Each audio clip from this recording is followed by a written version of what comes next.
I'd like to thank everyone who is joining us. Welcome to today's CNCF webinar, serving millions of customers with cloud native and DevSecOps. I'm Paul Simões, CNCF Ambassador and Solution Engineer at Oracle.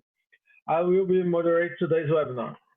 We would like to welcome our presenters today, Chris Hollies, CTO Oracle Practice at Capgemini, and Akshai Parthasarathy, Principal Director, Cloud Native and DevOps at Oracle Cloud. A few housekeeping items before we get started. During the webinar, we are not able to talk as an attendee. There is a Q&A box at the bottom of your screen.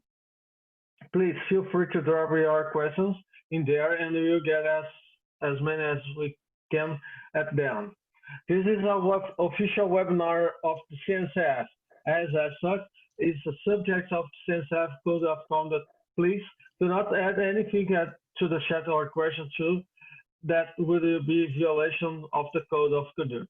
Basically, please be respectful of all of your fellow participants and presenters. Please also note that the recording and the slide will be posted later today to the CNCF webinar page at cncf.io/webinars. With that, I'll hand it over to Chris and Akshai to kick off today's presentation. Good luck. Thank you, Paulo. Chris, could we go back to the first slide? Thanks. Hi, everyone. Imagine you are a customer. Imagine you're an organization that's serving millions of customers, right? You have customers relying on you day in and day out, serving hundreds of transactions every hour, every minute, right? So have a lot of transactions going on, customers you're serving in the credit card and personal finance industry. And imagine also that now you have regulations to deal with. You have to make the information about your customers' loan activity available to the government register. You have to make your APIs available per new regulations as well. And then in addition to all of that, you also have a monolithic application that unfortunately is a single point of failure. Now, all of this is happening at the same time when the competitive environment, the competition is becoming stronger and stronger. So this was the kind of problem that Chris and his team at Capgemini faced when they were dealing with a client, a financial services client. And this presentation is about how Oracle Cloud Technologies and Capgemini's expertise came together. Next slide, please. So a little bit about the speakers. Chris, could you tell us a little bit more about yourself? Yeah, Chris Hollies. I'm the CTO in the Oracle practice in the UK for Capgemini. So we're about 150 people in the UK, and about half of those are very much in the technical space, predominantly working in Oracle Cloud. Those that are not working in Oracle Cloud are generally working in another cloud. So that we have projects running across Azure and AWS as well. The vast majority of what we do is in the cloud now. I've done tech for about 20 years. I've been an Oracle DBA, I've been an e-business suite DBA, I've been a middleware administrator, and for the last few years, I've been a cloud architect. Fantastic. My name is Akshai. I am in the Cloud Native and DevOps team at Oracle. And feel free to reach me on the Twitter and LinkedIn handles that we provided here. Next slide. Okay, so the agenda for today is quite straightforward. We'll talk a little bit about the customer, the challenges they faced, and then Chris is really going to take a deeper dive into the solution that he and his team at Capgemini implemented on Oracle Cloud. And then we'll get into the results, and we'll open it up for Q&A after that. Okay. So a little bit about the customer. As I mentioned before, the customer is in the Scandinavian part of the world. It's in Scandinavia.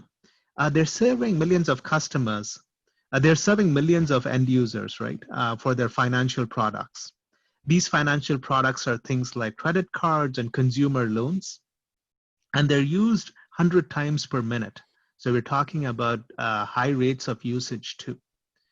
And this company is also one of the leading UK high street banks is also co-owning this company. So it's a little bit of an overview. Next slide.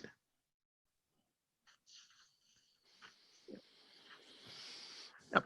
So as I mentioned before, there were a few different challenges facing this particular customer. The first one was the compliance deadlines.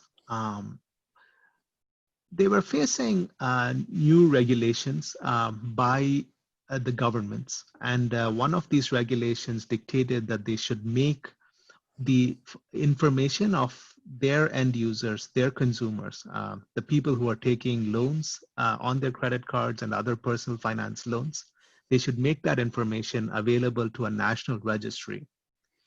Now, the reason the government has asked for this information to be available is because they want to collect that information so that they want to have any individual's credit history available, right?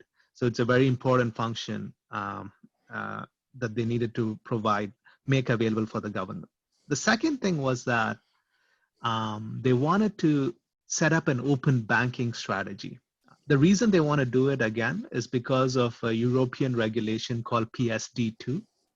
And this regulation dictated that the APIs, that they had to expose APIs to third parties that can then provide other financial products based on if the consumer is open to receiving information about those financial products and sharing their information.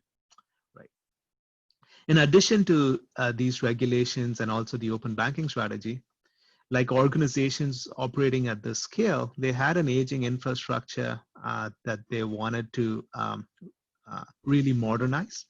And then, as I alluded to before, there was also a legacy architecture. And one of the main problems of this architecture was also that it had a single point of failure. So let's dive a little bit more into the actual architecture and the issues there. So, the problem at its core was that there was a lot of detail about the enterprise architecture, but nobody at the client really understood it that well. There was a deviation from what was actually conceptualized and what was actually implemented, which made it really hard to come up with a sound strategy and an implementation that's going to work. In addition to that, no one had a really good understanding of the IT landscape and the new capabilities that were available, and how best those capabilities could be taken, could be put into use as you try to meet these regulations and modernize your infrastructure and applications. There was also the issue of a single point of failure in the middleware application. At this scale, of course, this in itself, having a single point of failure itself would warrant the need for re-architecting the stack. So in addition to all of this, of course, you had the traditional business challenges, competition that you have to deal with. They're also moving at a fast pace. So I will now hand it over to Chris to tell you more about how he and his team have used Oracle Cloud and Capgemini's expertise and solutions to really drive home a sound solution with some really significant results. Chris, over to you. Thanks, Akshai. Yeah, this was a solution that we really had a lot of fun with, to be honest. We built this out in Oracle Cloud, as you'll see as we go through the deck. And what that meant was we were developing on a cloud platform that was evolving, where the capabilities were being continually improved, and where we had a lot of things to learn, and not just in terms of the technology, but in terms of actually delivering a real project in Oracle's cloud platform. We learned a lot of things around the delivery model on ways of working as well as the technology itself. On the screen, you'll see some of the key non-functional requirements the customer had. You know, Akshai's talked about the fact that they had this monolithic application at the center of their architecture. It had become a single point of failure. There was a degree of technical debt that had started to accrue in that solution, as is very often the case. You know, we'd worked with this customer for about 7 years. We'd taken them on a Salesforce journey, actually, where they'd taken some software as a service. They had some exposure to cloud, but they hadn't used any infrastructure or platform services. They were still consuming services provisioned in traditional data center solutions, and they had a degree of technical debt that was starting to really impact their time to market. And the consumer financial space, you know, is, as with any other consumer facing sector, the drive for digitization, the need to shorten feedback loops, to bring new products to market more quickly, to connect with customers more quickly is critical. A lot of the NFRs you'll see on the screen you would expect to see from any cloud native or you know, modern 12-factor application or similar, but the customer had particular things that I just want to call out. So firstly, they wanted to adopt an API first strategy for this. They did not want to begin to tie themselves into a monolithic architecture again. So they wanted to adopt an event-driven architecture with an API first strategy. And they set a target of a response time for API calls to the services they were deploying. So the PSD2 open banking services, the regulatory services, they set a target response time of 500 milliseconds for clients to get responses to API calls. We also had a relatively complex integration required with a product called Curity. Curity is a third-party IDAM server, which has some very specific out-of-the-box capabilities, which are peculiar to banking across Scandinavia and the Nordics. So it integrates out of the box with things like Norwegian banking ID and Danish and other Scandinavian banking IDs and federated identity providers as well. It was already selected by the customer. It was already in use. And obviously, top to bottom, this is a banking solution, so security was really key. The way that we approached it was to use something that we'd done successfully in other engagements. So in a very large furniture retailer, also Scandinavian, we'd adopted, we'd used a particular architectural approach. We'd used the same approach in a large retailer in the UK, in Co-op Retail. For those of you that don't know it, Co-op Retail has a store in every single postcode in the UK, so knocking on for 4,000 stores. And the approach that we used is centered on what we call the Agile Innovation Platform. So this is built on Omessa that some of you may be aware of. Omessa grew out of a collaboration of architects from across the industry, some of them specialists in web applications, some in integration, various different sectors. But this collaboration generated a set of basic architectural principles and integration patterns that boiled down the architectural paradigm into 4 layers. So it proposes 4 building blocks, Omessa does: delivery experience, API, service implementation, and persistence. So the 4 horizontal layers that you'll see in the screen. Through our experiences in some of the projects that I just mentioned, we'd built a lot of collateral, a lot of accelerators. We'd selected some tooling that we'd found worked well, that allowed us to bring our Agile Innovation Platform to life. So built around this architectural approach, we had a set of blueprints, a set of patterns, a set of accelerators. One of the principles that Omessa embeds is that development isn't done in isolation. It's rarely done in a greenfield site. It needs to integrate with on-premise. So it has a set of standard patterns for integration. And wherever possible, we try to use open source products. If there's a proprietary product in the solution, it needs to justify its place. It needs to earn its place in the solution. So the first thing we did was dive a little bit deeper into the particular implementation, the particular capabilities that the customer needed.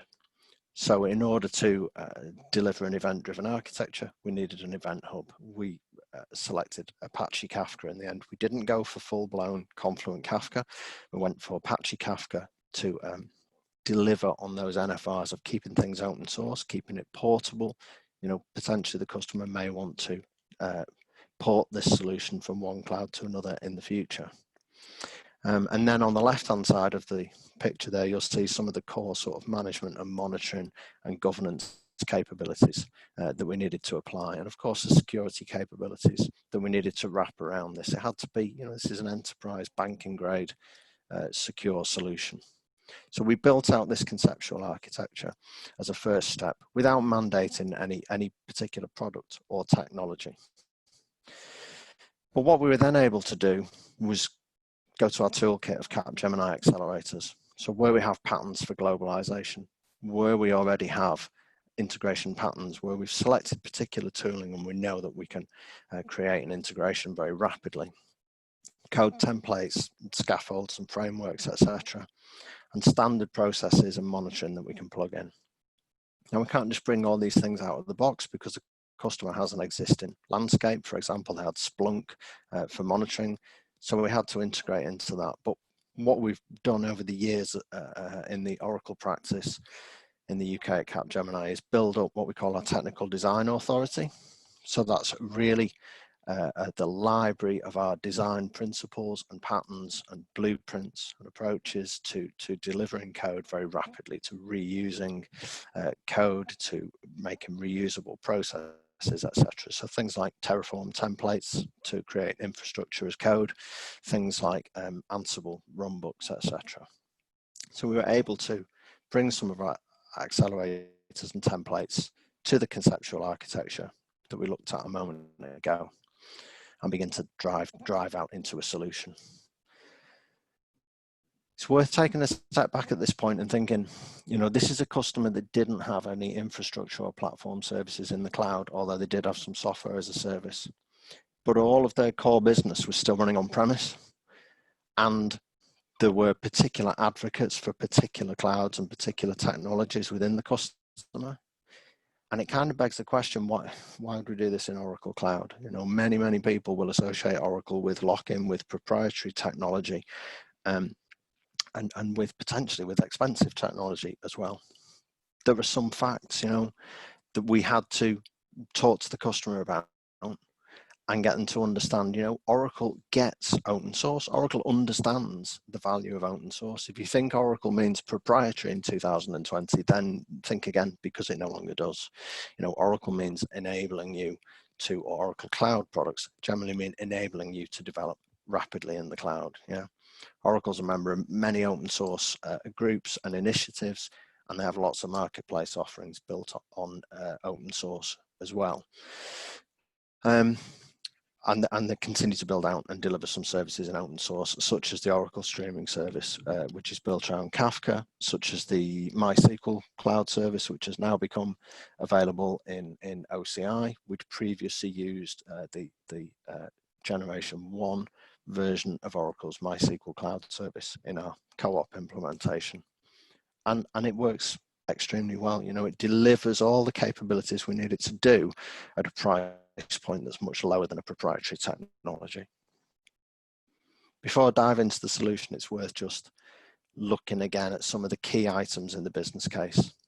They wanted to improve response times for end clients tenfold. Yeah, that was the target. You know, the game here was to deliver the immediate API requirements, but provide a platform into which they could decompose their existing monolith into microservices with rapid response times. They did not want vendor lock-in. It had to be obviously highly available, etc., etc. You know, a number of key requirements, and I just call those out now because they were the things that justified the business case. And whilst we all love to build things with tech, this stuff has to have a business case behind it. So what did the solution end up looking like? Well, from top to bottom, I'm hoping you can still pretty much see the OMESA layers actually in this solution. What you've got is a mixture of infrastructure and platform services deployed in Oracle Cloud. You can still see those 3 MSA layers there. You can see the security and monitoring capabilities at the side. At the bottom of the diagram, you've got core banking databases that the customer was already operating on premise, and they already had some Oracle Golden Gate for data replication as well. Everything apart from that was new and was part of the solution, part of the platform that we built. So from the bottom upwards, we've got OCI Compute at the heart of it with MySQL Community Edition, used in a source replica deployment for resilience on top of an Apache Kafka broker cluster. We've got data replication into that Kafka deployment using Oracle's data integration platform cloud, running on an OCI compute node, so just running on a VM in the cloud. And at the heart of the solution, above that microservice persistence for service implementation, we've got containers running in Oracle's Kubernetes engine. So a bog standard vanilla implementation of Kubernetes. You don't actually pay anything for that service in Oracle Cloud, you just pay for the VMs on which the service runs.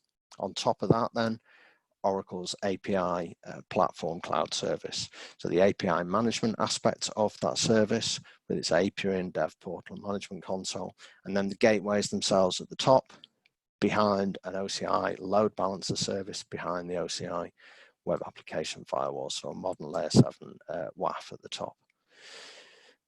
Out to the side, top left, we've got Oracle Identity Cloud Service, but it's integrated, so that's a standard OAuth 2 token server, but it's integrated with Curity because of the out-of-the-box capabilities that Curity had.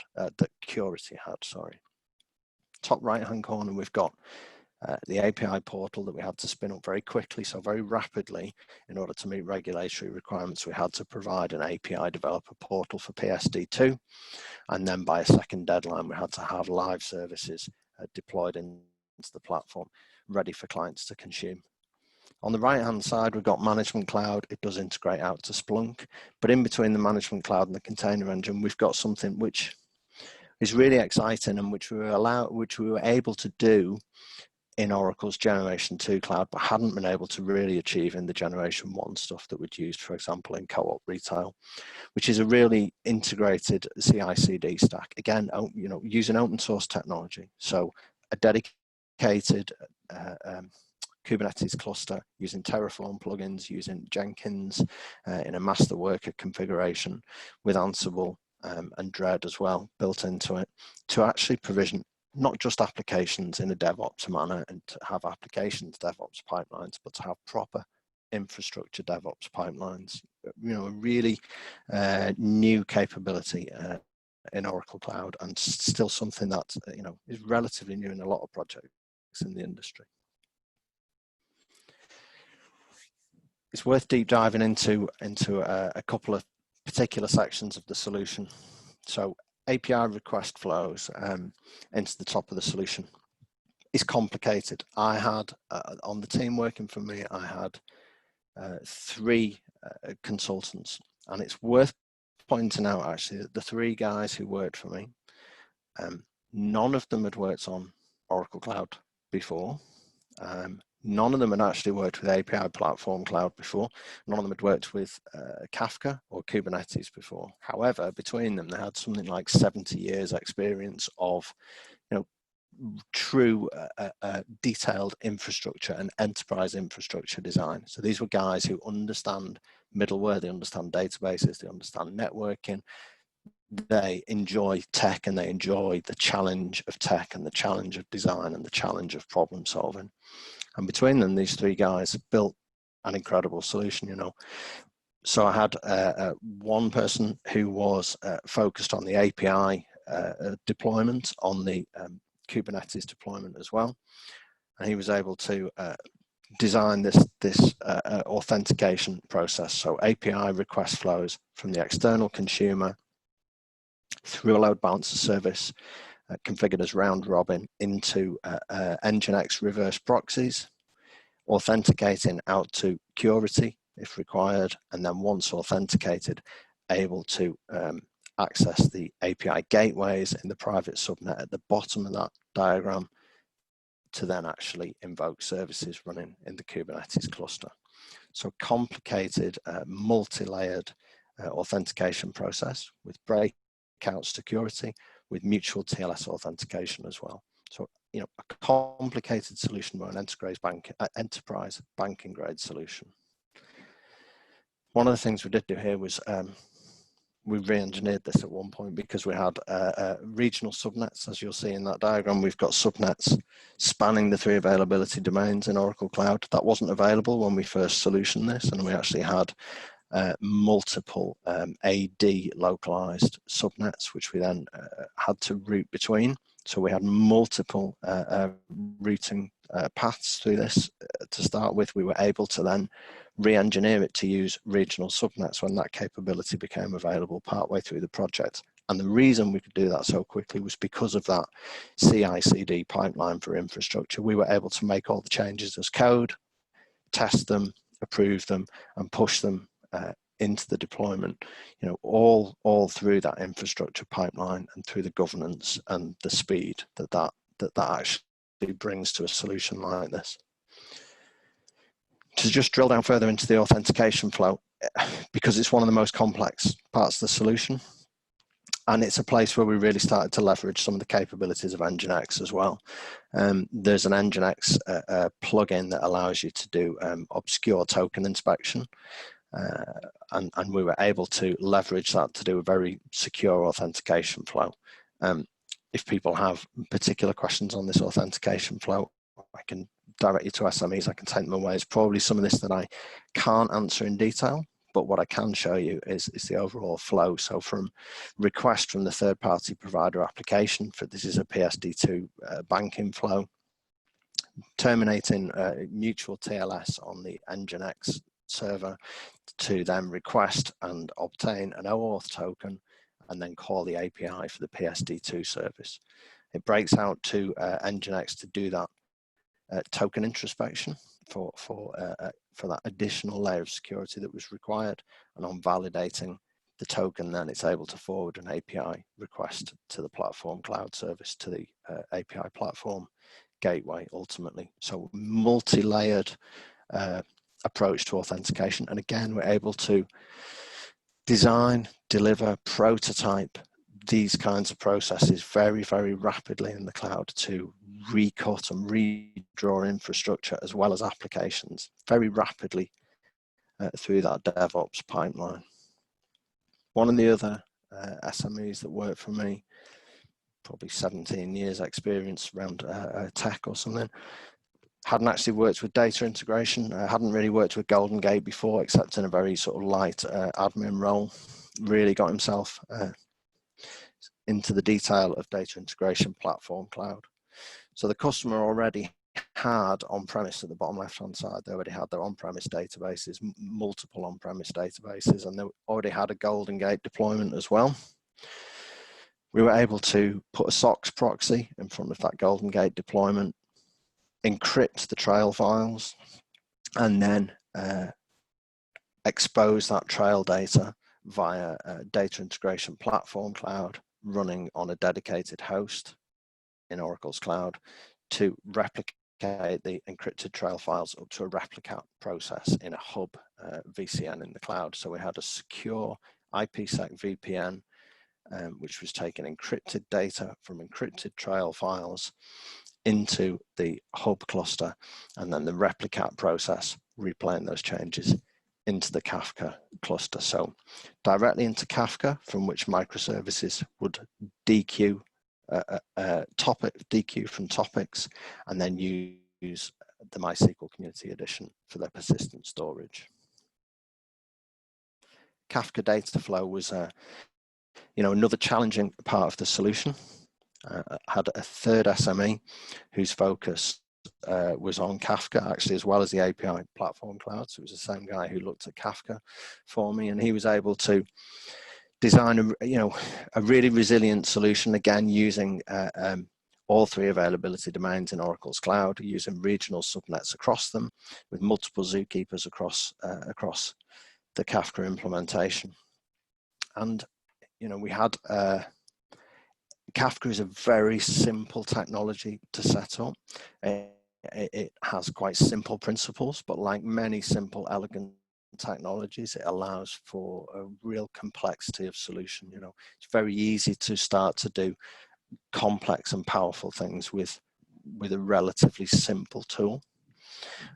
So what we have here on the screen is the data integration platform cloud agent in its dedicated subnet at the bottom, replicating data into a Kafka broker, which is then synced with 2 other brokers.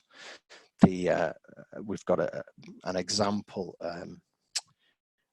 service depicted here, the subscriber account details service, which can dequeue from the broker 1 topic and then access MySQL microstorage as it processes, as it executes the business service and responds to the API call.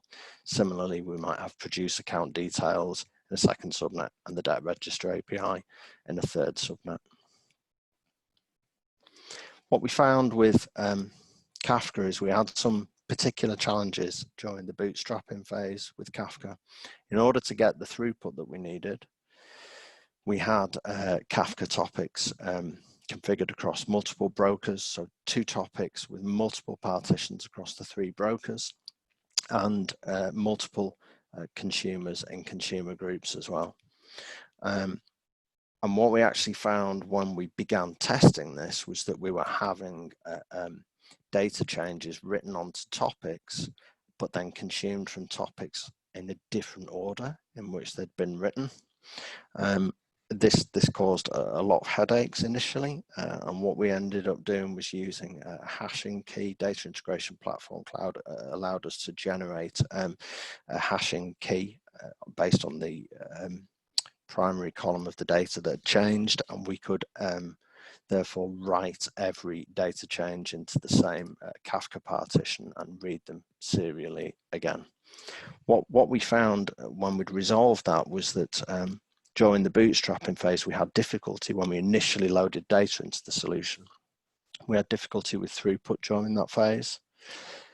And again, this is where the advantage of working in cloud infrastructure really began to show itself.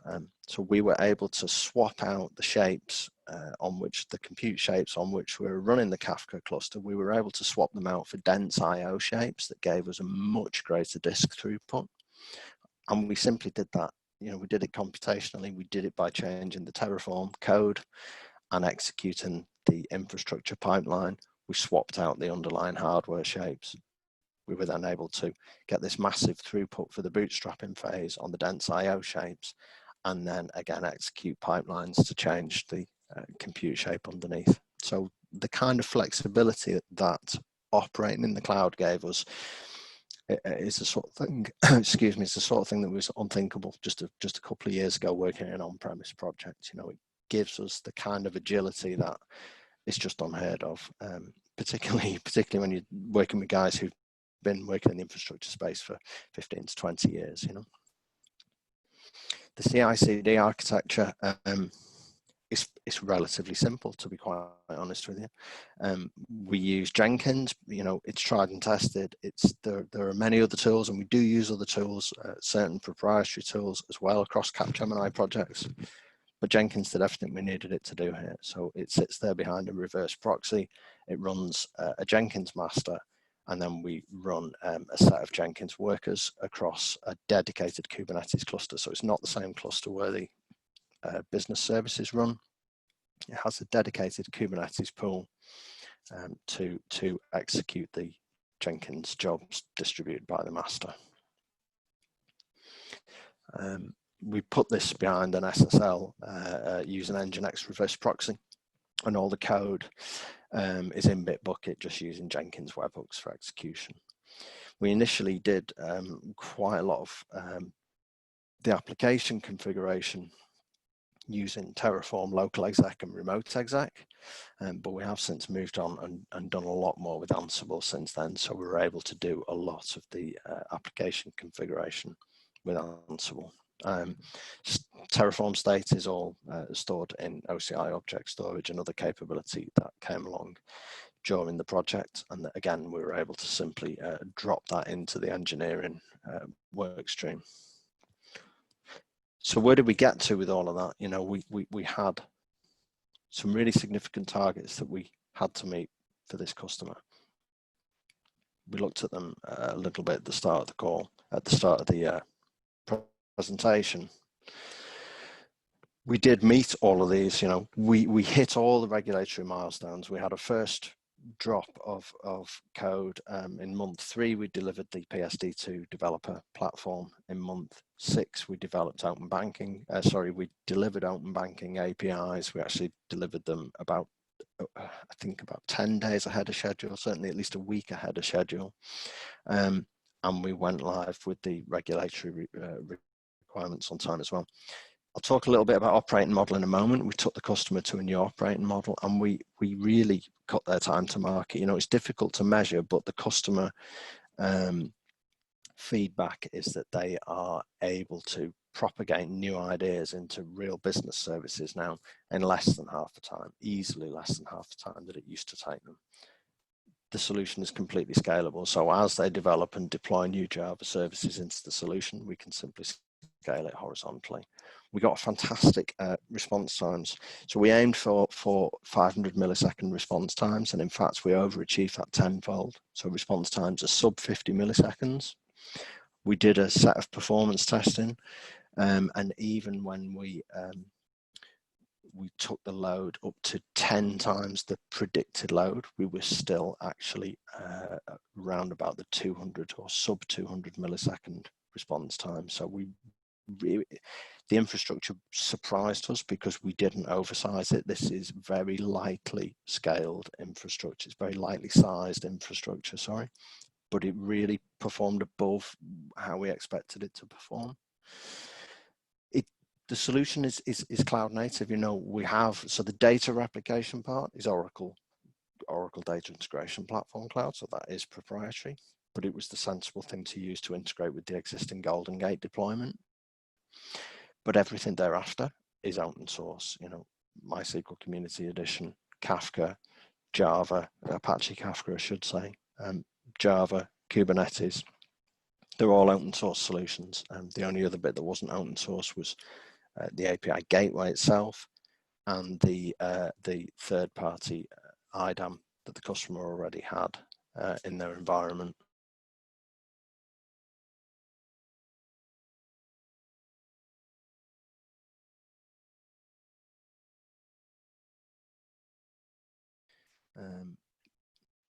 Seems to have gone away. Oh, awesome. I got a Zoom pop-up, but it's gone away. As long as you can hear me, that's okay. We've not had any downtime in this solution. I'm touching wood as I sit here, but we haven't, and we delivered all the requirements on time. What we have been able to do is I'm not going to drill into this really, partly because it's difficult to read and it's probably worthy of a whole other webinar. But we were able to take the customer away from this very siloed business versus IT kind of thinking and the waterfall sort of processes they've done. And we were able to take them to work in a much more agile DevOps model.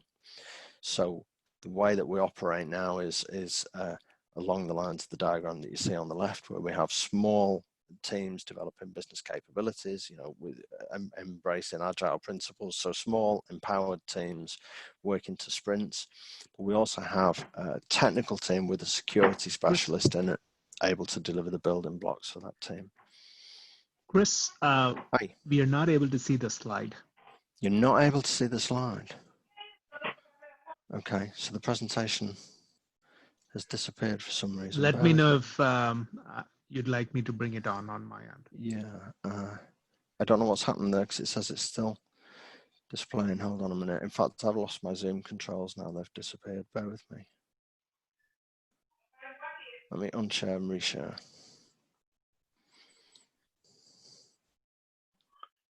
Do you see the screen yet? It's back now. Okay, return. Right, so sorry. So yeah. trying to describe the model on the left.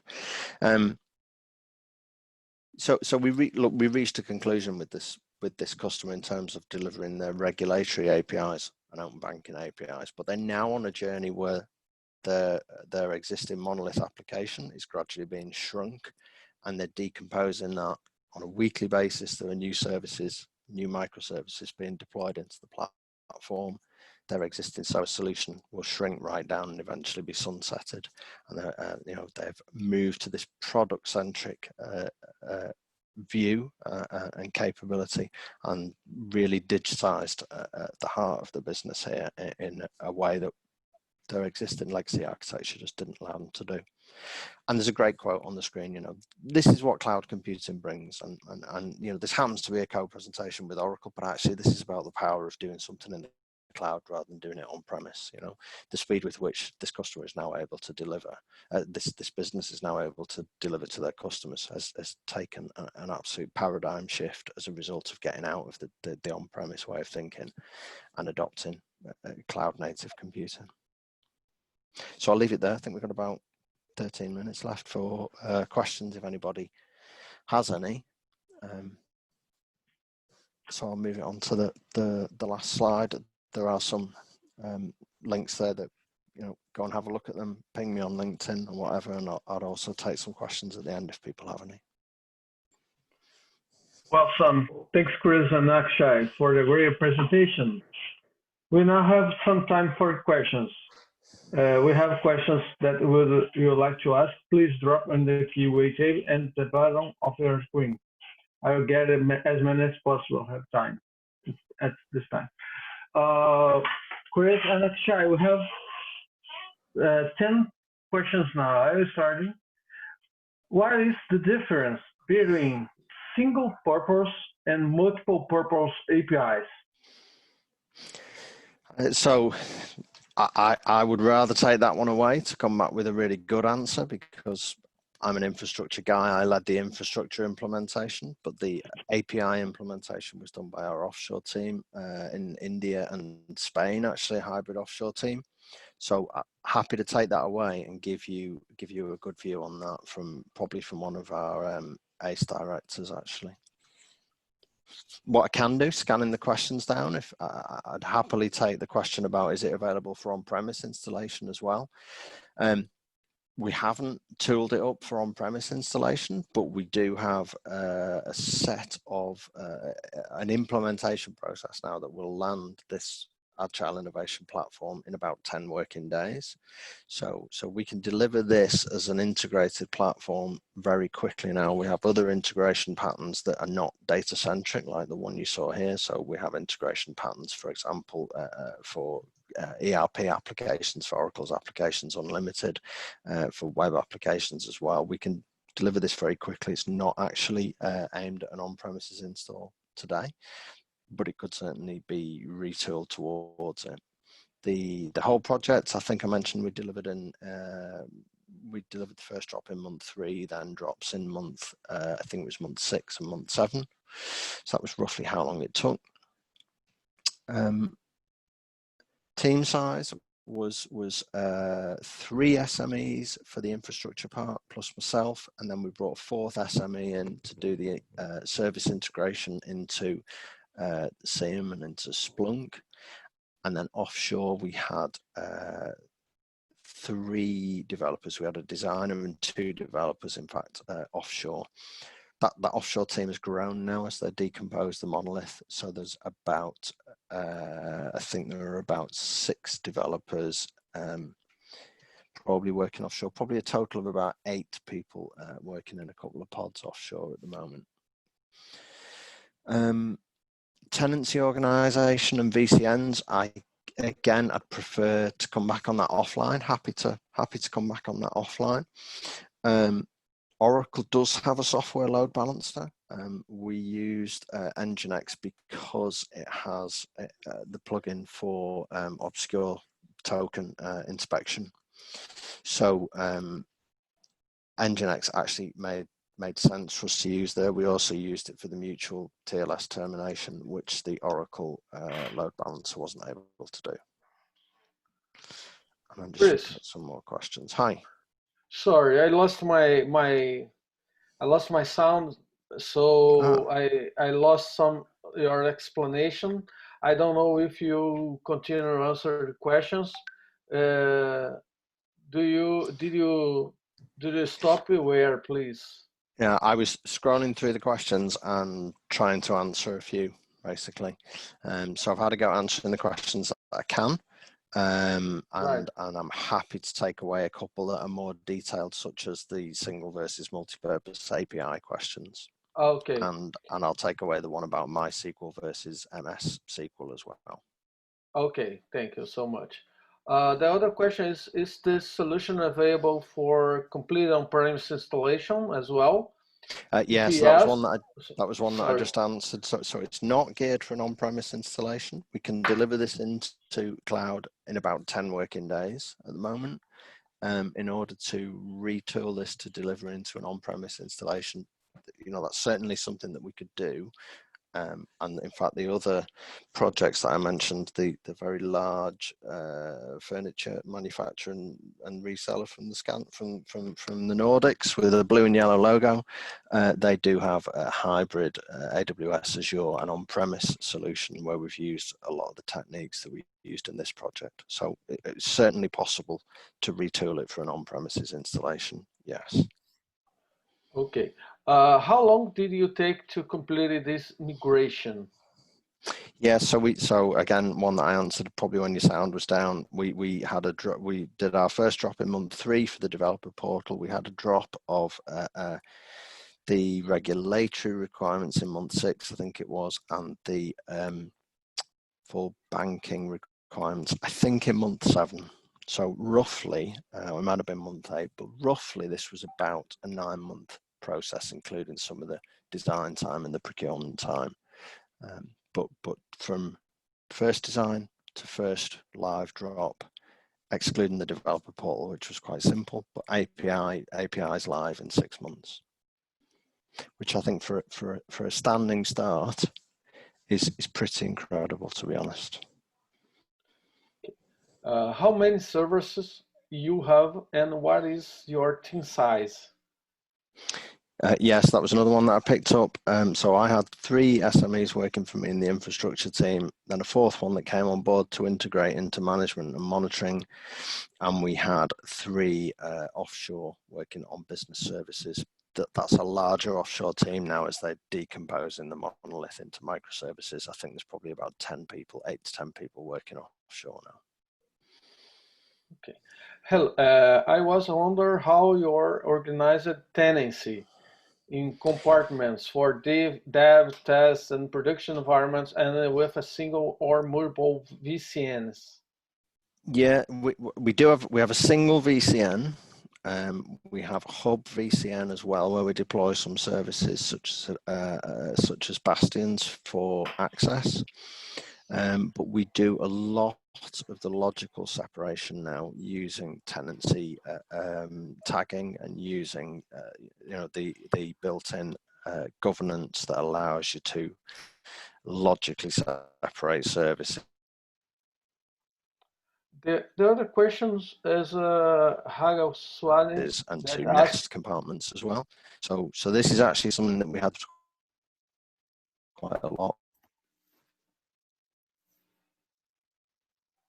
But we have a standard. I think I've lost your sound now. Can you repeat?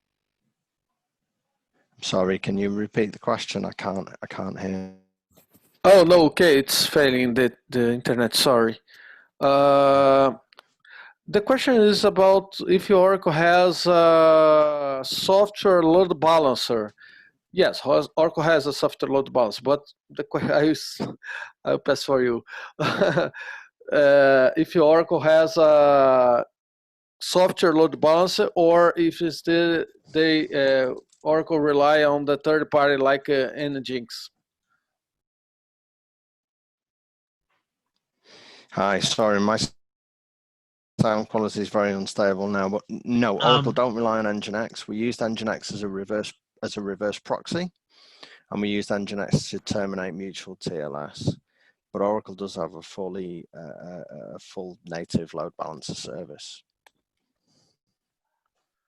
Okay, the next one is okay. The next one was answered alright. It's about VCN. How big was a challenge to connect the new application to legacy applications? That was a challenge. So in order to, the original business services design was dependent on a handful of application fields, or a handful of database table fields, but actually as the design evolved, more and more data was being pulled through.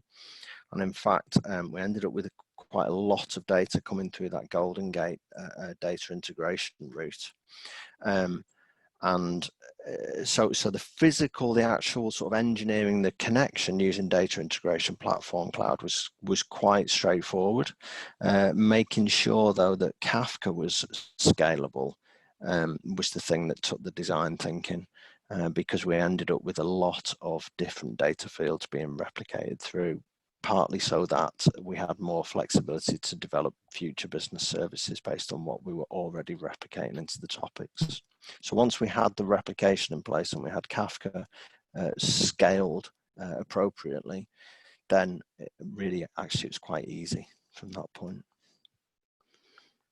Okay, and the last one, how did your team end up choosing Oracle Cloud and not any other cloud vendors?